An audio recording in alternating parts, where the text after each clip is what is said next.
Bonjour et bienvenue dans cette édition spéciale sur Maghreb Intelligence TV. Aujourd'hui, je reçois M. Sami Rozlan, président du Bureau national de vigilance contre l'antisémitisme, situé à Paris, en France. Monsieur Rozlan, bonjour. Bonjour. Pouvez-vous Bonjour, cher ami. tout d'abord nous parler de l'activité du Bureau, de son rôle, en quoi consiste réellement l'activité du Bureau national de vigilance contre l'antisémitisme? Écoutez, je me serais bien passé de cette activité après que… Je vous disais que je me serais bien passé de cette activité de manière à passer une carrière tranquille, puisque j'étais commissaire de police, que j'ai passé plus de 30 ans à servir l'État et à régler beaucoup de problèmes d'une façon différente, puisque j'étais plutôt favorable à la discussion et plutôt qu'à la répression. Et bon, toutes les choses, tout ça, c'est plutôt bien passé. J'ai fait des missions exceptionnelles, notamment dans la ville d'Aulnay-sous-Bois où il y avait une criminalité importante et où j'ai réglé les problèmes. Et puis tout s'est bien passé avec toutes les populations qui vivaient dans ces cités. Mais voilà qu'après ma retraite, à partir de l'an 2000, il y a eu des attaques, des agressions contre les citoyens juifs de France, des cafés attaqués, des rabbins attaqués au bureau de poste, dans la rue, des jeunes enfants qui étaient dans le bus qui étaient attaqués, des jeunes filles qui voyaient le samedi, quand les auteurs se sont aperçus qu'elles étaient d'origine juive, eh bien, elles ont été tabassées, des synagogues qui ont été brûlées, des écoles juives qui ont été incendiées, et on ne savait pas d'où venait le phénomène. Et les institutions publiques de l'État, comme les institutions d'intérêt communautaire, étaient tellement focalisées sur l'extrême droite et le Front National qu'ils n'ont pas compris que ça pouvait venir d'ailleurs. Et en fait, le problème quand on m'a sollicité pour créer un service de nature à recenser les actes et à comprendre ce qui se passait. D'ailleurs, moi, j'ai pensé que mon action ne durerait que quelques jours, peut-être un mois maximum. Donc, on s'est aperçu, à partir des signalements, à partir des arrestations qui sont intervenues, que les faits étaient commis par des gens d'origine africaine ou nord-africaine et se revendiquant de l'islam. Et cela, ça nous a beaucoup inquiétés. Et donc, nous avons créé ce bureau de vigilance en essayant de faire comprendre aux autorités publiques qu'il fallait peut-être faire quelque chose dans cet esprit. Ça a mis 2 ans pour comprendre qu'il y avait un phénomène antisémite qui reprenait les mêmes poncifs que ceux de l'extrême droite. Et c'est dans cet esprit que nous avons continué à travailler en essayant de protéger cette population juive. Mais il faut croire quand même qu'on n'a pas été aussi efficace qu'on le souhaitait, puisque vous avez vu qu'il y a eu des morts, notamment à l'hypercachère de la porte de Vincennes. Il y a eu l'assassinat de Sarah Halimi, l'assassinat de Mireille Knoll, l'assassinat de Ilan Halimi. Et voilà, donc Sami l'agression de Rozlan, la si je famille comprends Joseph bien, Kotel. Sami Rozlan, c'est dans ce cadre-là Oui, qu'il y a eu la saisine ou des plaintes portées contre plusieurs personnalités et certaines personnes, comme Dieudonné d'ailleurs, le voilà, célèbre comme humoriste. Dieu donné, parce que, Voilà, donc oui, vous êtes assez vigilant quand même par rapport à une certaine prise de parole sur les réseaux voilà, sociaux et dans les médias sur voilà, l'antisémitisme. exactement. Parce que nous avons compris que l'incitation à la haine, d'abord, l'incitation à la haine d'Israël poussait à l'acte anti-juif. Il n'y avait pas d'autre cause. D'ailleurs, on s'est rendu compte que dans le 93, où ça a commencé, dans le département de la Seine-Saint-Denis, où ça a commencé, les actes les plus nombreux et les plus violents étaient commis dans des villes à direction communiste. Alors, j'ai réuni les présidents de communautés de ces villes, les communautés juives de ces villes, et je leur ai demandé pourquoi ça se passe chez vous.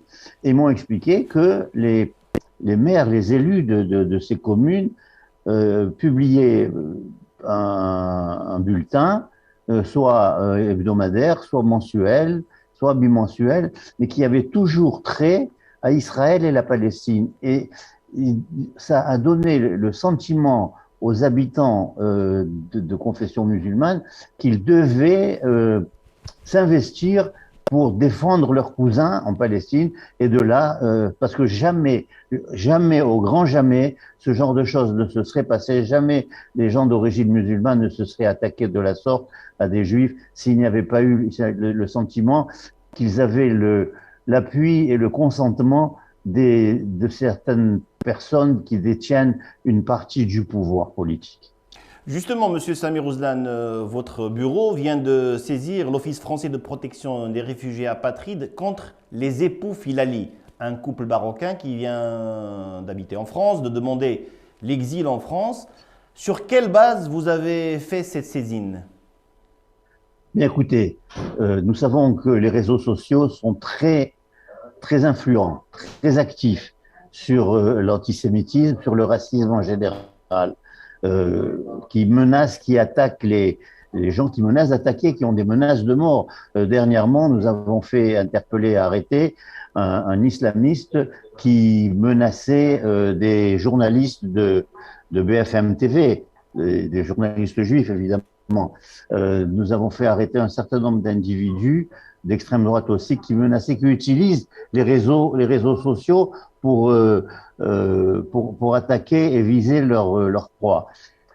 Donc, et je sais que le gouvernement y travaille aussi. Et donc, il est incohérent, il est inconcevable que la France accepte de recevoir chez elle deux youtubeurs importants, deux influenceurs importants qui ont un discours antisioniste et antisémite, ce que la France combat aujourd'hui. C'est vraiment incohérent.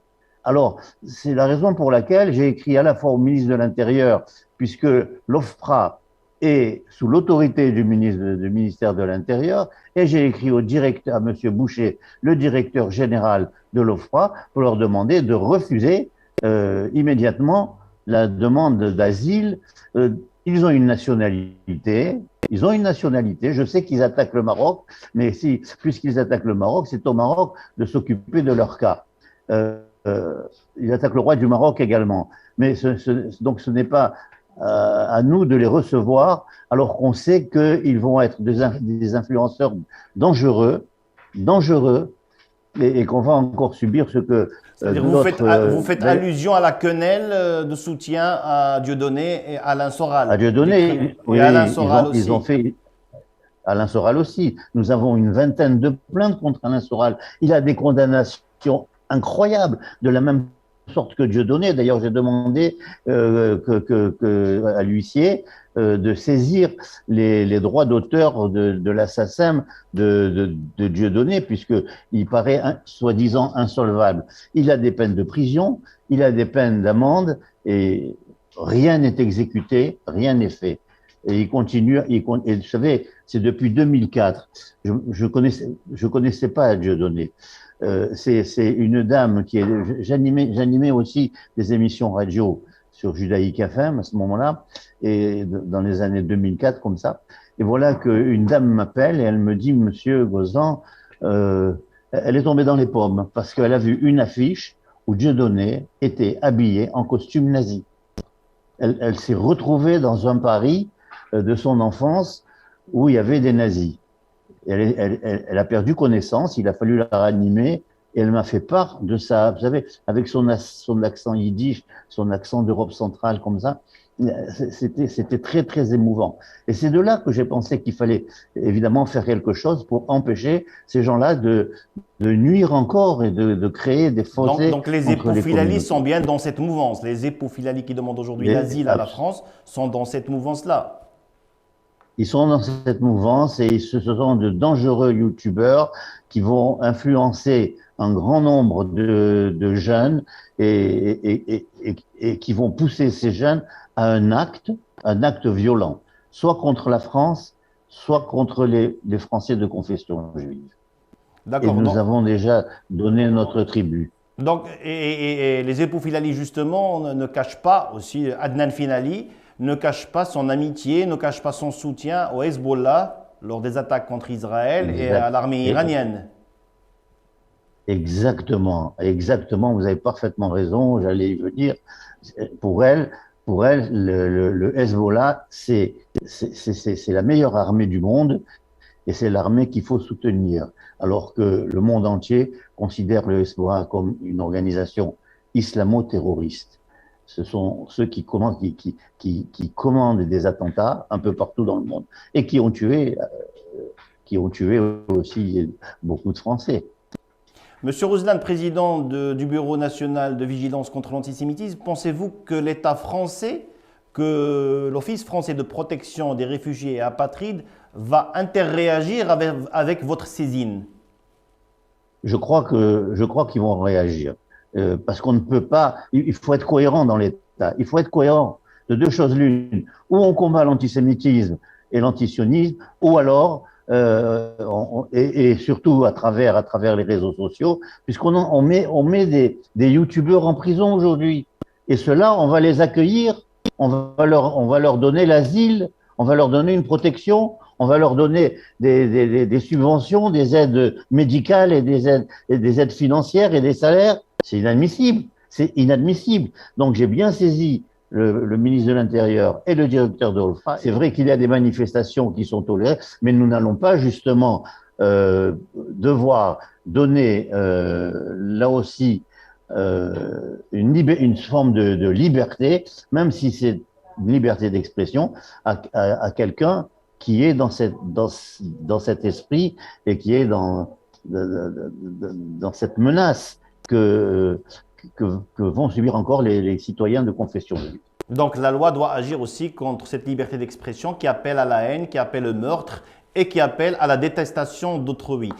Merci Monsieur Sami Rouslan, président, je le rappelle, du Bureau national de vigilance contre l'antisémitisme. C'était une édition spéciale consacrée aux époux Filali et à la plainte, à la saisine faite par le Bureau national de vigilance contre l'antisémitisme par rapport au ministère français de l'Intérieur et à l'Office français de protection des réfugiés et apatrides. Merci Monsieur Sami Rouslan.